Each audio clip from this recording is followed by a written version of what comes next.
Hi friends, welcome you all in my next video. Today we are going to learn a new topic that is kinds of sentences. विद्यार्थी मित्रांनो, आज आपण इंग्रजी ग्रामरचा पुढचा topic किंवा नवीन भाग या ठिकाणी शिकणार आहोत ज्याचं नाव आहे वाक्यांचे प्रकार. What type of sentence or kinds of sentences are there? How many kinds of sentences are there? How to use them? How to identify them? How to construct them? It's very important. Today we are going to deal with the same topic, that is kinds of sentences. तर आज आपण kinds of sentences हा topic या ठिकाणी बघणार आहोत. आता वाक्याचे प्रकार किती आणि कोणते, कसे, त्याचा यूज काय किंवा कशा पद्धतीने ते ओळखायचे किंवा आपण जेव्हा ते यूज करतो तेव्हा ते कसे यूज करायचे हे आपल्याला या ठिकाणी आज शिकायचं आहे.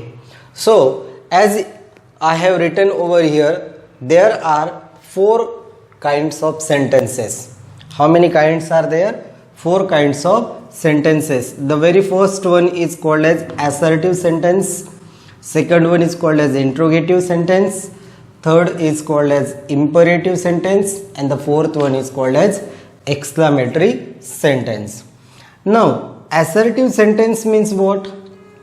How to use them? Or assertive sentence is also called as declarative sentence. So assertive sentence ला मराठीमध्ये विधानार्थी वाक्य असे म्हणतात. इंट्रोगेटिव्ह सेंटेन्सला प्रश्नार्थक वाक्य असं म्हणतात. तर इम्परेटिव्ह सेंटेन्सला आज्ञार्थी वाक्य म्हणतात आणि एक्सक्लेमेटरीला उद्गारवाचक वाक्य असे म्हणतात.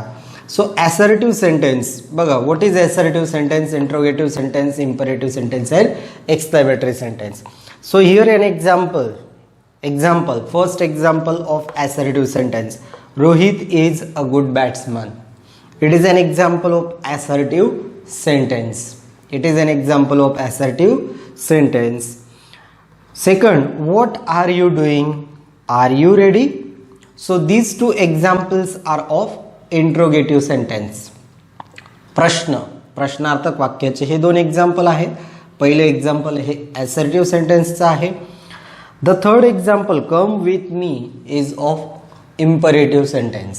It is of imperative sentence. And the fourth one, what a beautiful flower it is of exclamatory sentence.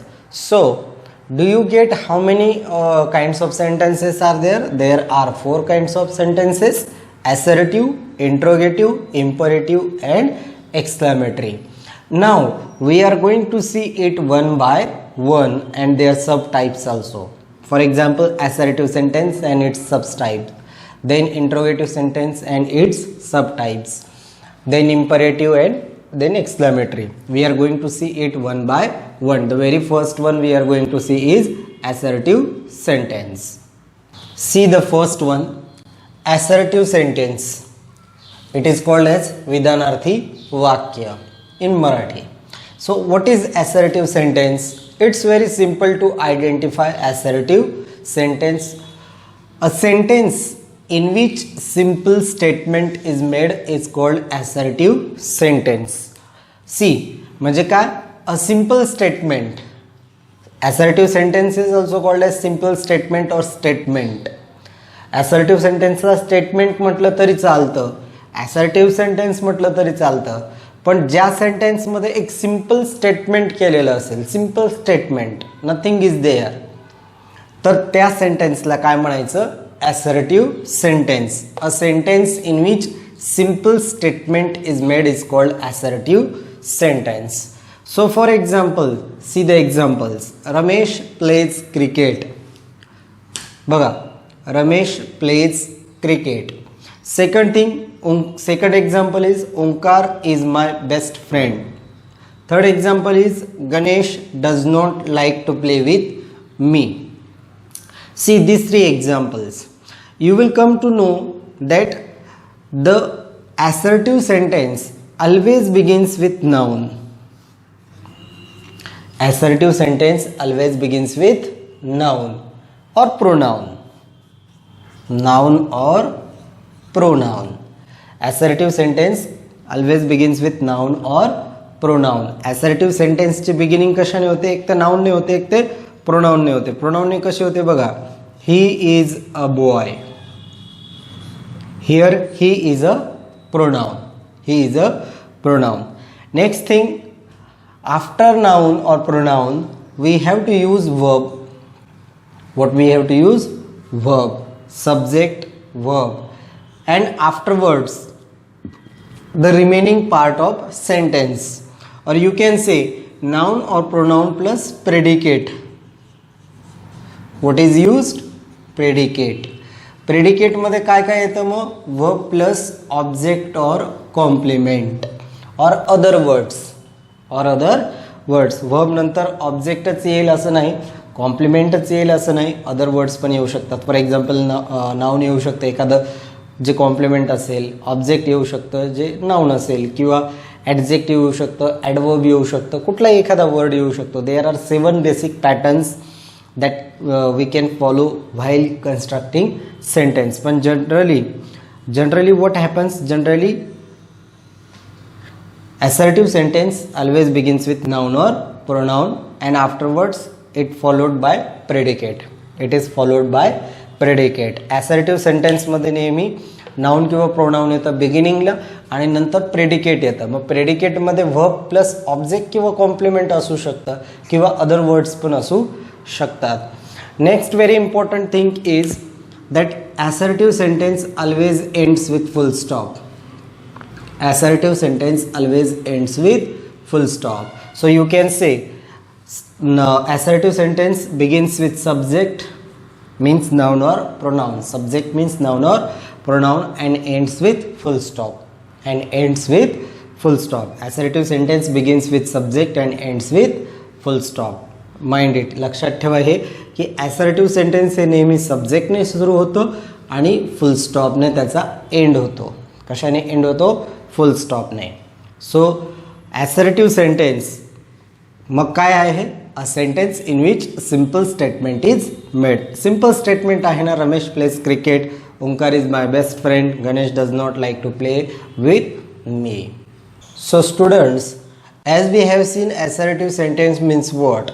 So assertive sentence can be affirmative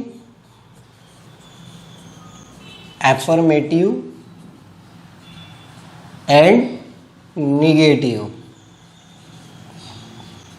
Means assertive sentence can be affirmative and negative. म्हणजे affirmative sentence जे आहे हे positive पण असू शकतं किंवा negative पण असू शकतं.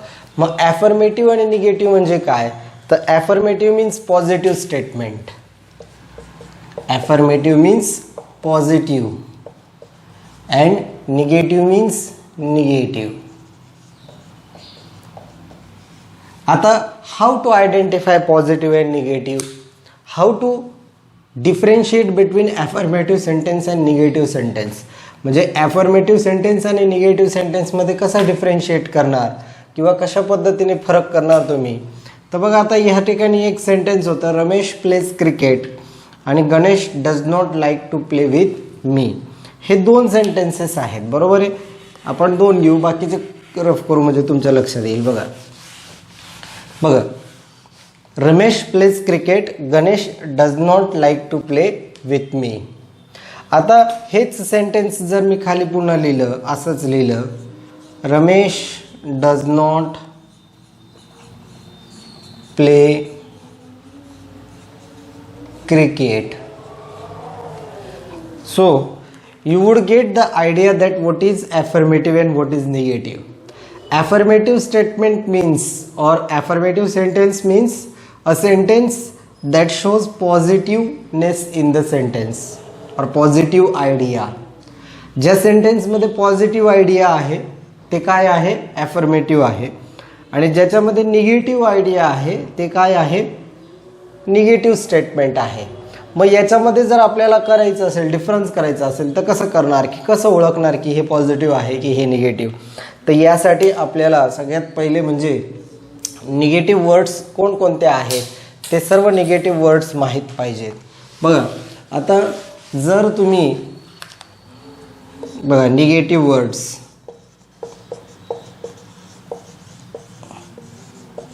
Which are the negative words? Negative words कोणकोणते आहेत? No, not, never, nothing, nobody, etc. No, not, never, nothing, nobody, no one. ज्याच्यामध्ये नो आहे, काय आहे? No. That is called negative word, like no, not, never, nothing, nobody, no one.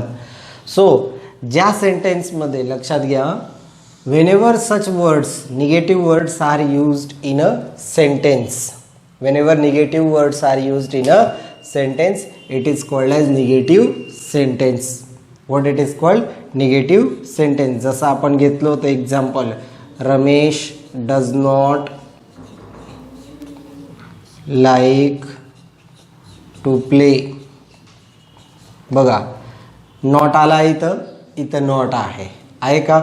मग जर सेंटेन्समध्ये no, not, never, nothing, nobody, no one, seldom, rare असे words use केलेले असतील तर त्या ठिकाणी तो वर्ड काय असतो किंवा ते सेंटेन्स काय असतं? निगेटिव्ह स्टेटमेंट असतं. It is called as negative statement. And the sentence in which such words are not used. बघा, ज्या सेंटेन्समध्ये निगेटिव्ह वर्ड्स यूज केलेले नसतील ते काय असणार आहे? ॲफर्मेटिव्ह किंवा positive. Affirmative or positive. If no, not, never, nothing, nobody or no one. In short form, if negative words are not used in a sentence, it is called as affirmative sentence. And if negative words are used in a sentence, it is called negative statement. What it is called? Negative statement. आलं लक्षात? बघा मग. So affirmative sentence means what? Affirmative sentence means a sentence in which negative words are not used is called affirmative or positive sentence. मग affirmative sentence म्हणजेच positive statement किंवा positive sentence किंवा affirmative statement म्हणजेच positive statement. मग ज्या सेंटेन्समध्ये negative words use केलेले नसतील, ज्या सेंटेन्समध्ये निगेटिव्ह वर्ड्स यूज केलेले नसतील त्याला काय म्हणायचं? affirmative sentence. काय म्हणायचं त्याला? affirmative म्हणजे होकारार्थी वाक्य. आणि निगेटिव्ह सेंटेन्स म्हणजे काय? A sentence in which negative words are used is called negative sentence. म्हणजे ज्या सेंटेन्समध्ये निगेटिव्ह वर्ड्स यूज केलेले असतील तर त्याला काय म्हणायचं? निगेटिव्ह सेंटेन्स किंवा नकारार्थी वाक्य असं त्याला म्हणतात. समजलं सर्वांना?